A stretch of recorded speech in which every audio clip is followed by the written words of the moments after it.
We will now start the regular press conference by Minister Motegi. Minister, over to you. First, at the cabinet meeting this morning, personnel appointment at the Foreign Ministry has been approved. Friday, as of the 10th, this appointment will be made. Now, this officials' appointments, there have been a number of factors that have been taken into consideration, especially two: continuity of policy and further evolution of policy, and women and younger people should be promoted more aggressively. These are the points that were given a lot of focus. As for the overview of the appointments, I will give you the materials. Major appointments include Director General of Latin America, Maki Kobayashi, Tokyo Olympic and Paralympic Public Relations Director General will be the Director General. For the first time, we have a Director General who joined us in 2020, and Nagaoka Kansuke would be Vice Minister for African Affairs Department.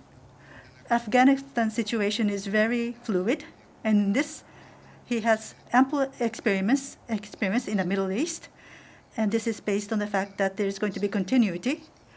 And International Information, Yamauchi Hiroshi, Vice Director General, and for disarmament, Kaifu Atsushi, former protocol chief, and Kanota Higiro will be appointed to these respective offices. Now, for these people who will be replaced, they have been doing a very good job in their respective positions, and I am very thankful for their contribution to support me.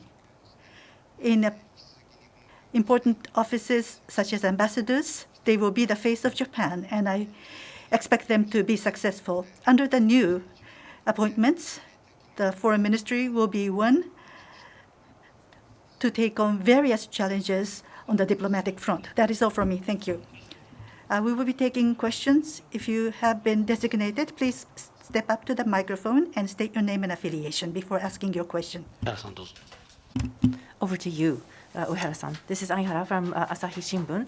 Last week in Vladivostok, in Russia, the Far East Economic Forum was held, and after this meeting, President Putin talked about the northern territories, and he talked about the economic zone that will be installed in order to give preferential treatments for Japanese and other international companies. Now, with regards to the Far East Economic Forum,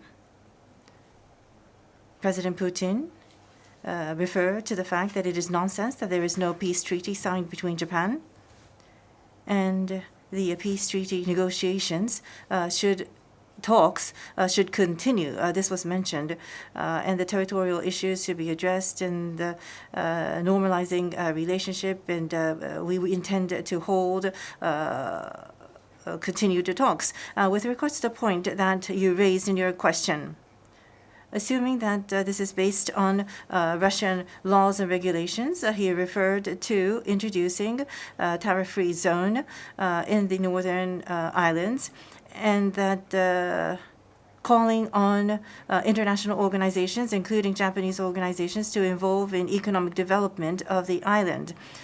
These were comments that were made by President Putin, but this runs counter to the Japanese position that we have held over the years and the negotiations that took place between the two countries.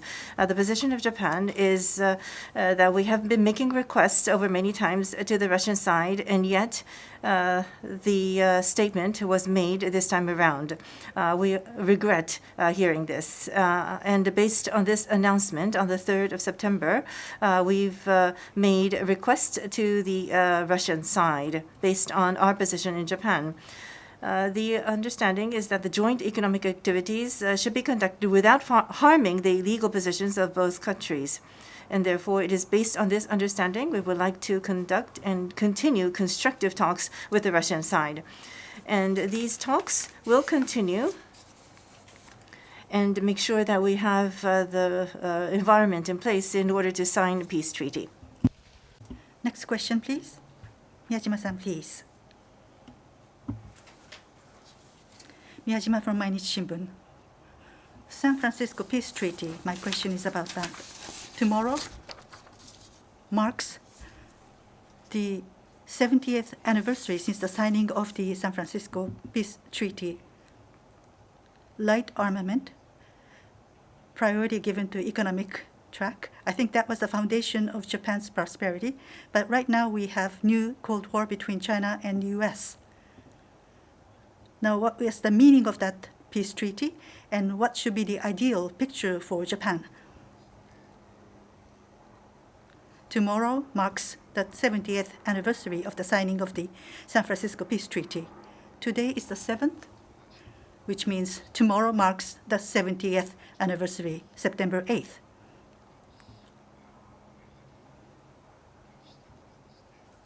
A historic decision was made then.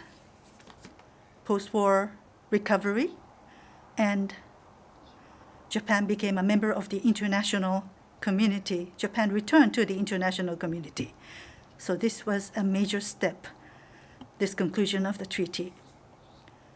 After accepting this peace treaty, Japan restored its sovereignty, and Japan returned to the international community.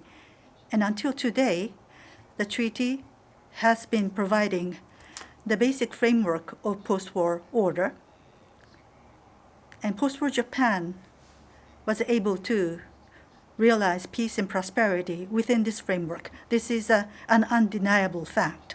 But compared to then, today, international situations have changed dramatically. Back then, it was at the start of a Cold War, but in a different way. A different structure is in place now. The security environment surrounding Japan is getting tougher and tougher. The international community is now entering into another period of historic change, faster than anticipated. In areas such as security, leading technology, and digital, there are changes in the power balance. At the same time, COVID-19 and climate change, these are some of the global issues that the international community must work together to solve. So we are starting to see these challenges emerging. So we need to anticipate these developments, we in Japan. And I have been advocating for a diplomacy with tolerance and strength.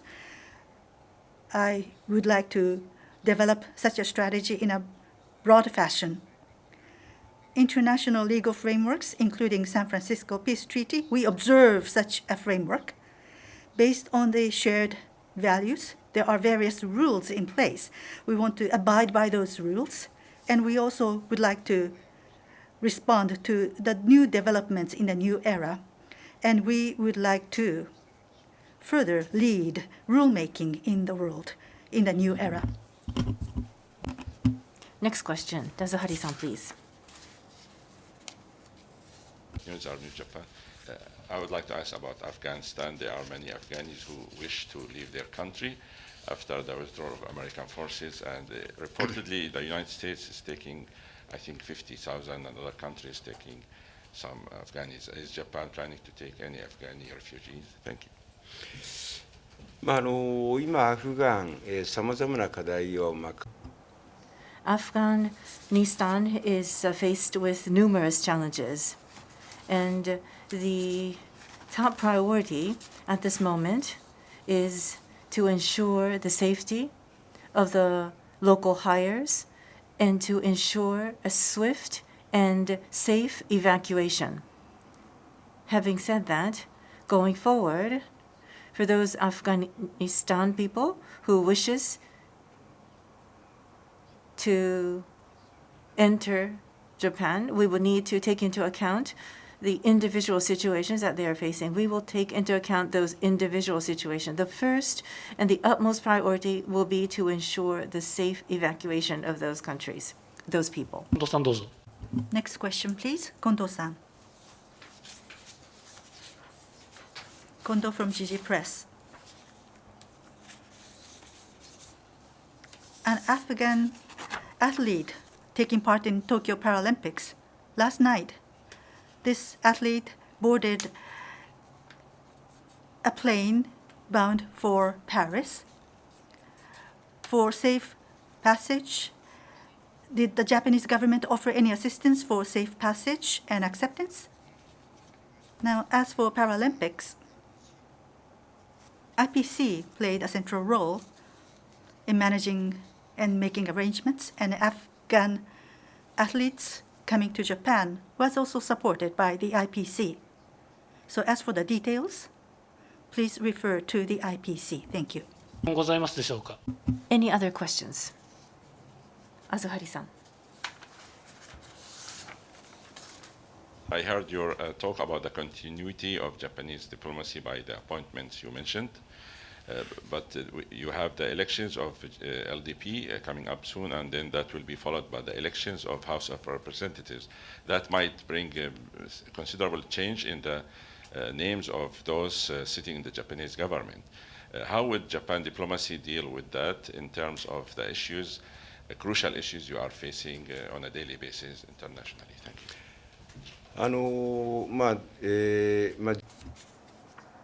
The presidential election of LDP is being scheduled. A new president will be elected for the party, and that will be the person who will be served as the Prime Minister of Japan, and he will also form his own or her own cabinet. In LDP, diplomatic issues and security issues, no matter who becomes the president of LDP or the prime minister, there will be no significant or major changes. With regards to the current international situation, I think we are all on the same page as for the understanding, and the U.S.-Japan alliance will be the foundation. And we are faced with numerous changes in the power balance, and in order to ensure a free and open Indo-Pacific, we will be collaborating with various countries and various fronts. We are all on the same page in that understanding. There's also climate change issues that we're facing, and COVID-19 pandemic that has engulfed the entire world. How we should collaborate to overcome these issues, the basic direction going forward and the policy direction going forward will not change. ございますでしょうか。 Are there any other questions? If not, this press conference is now being closed. Thank you.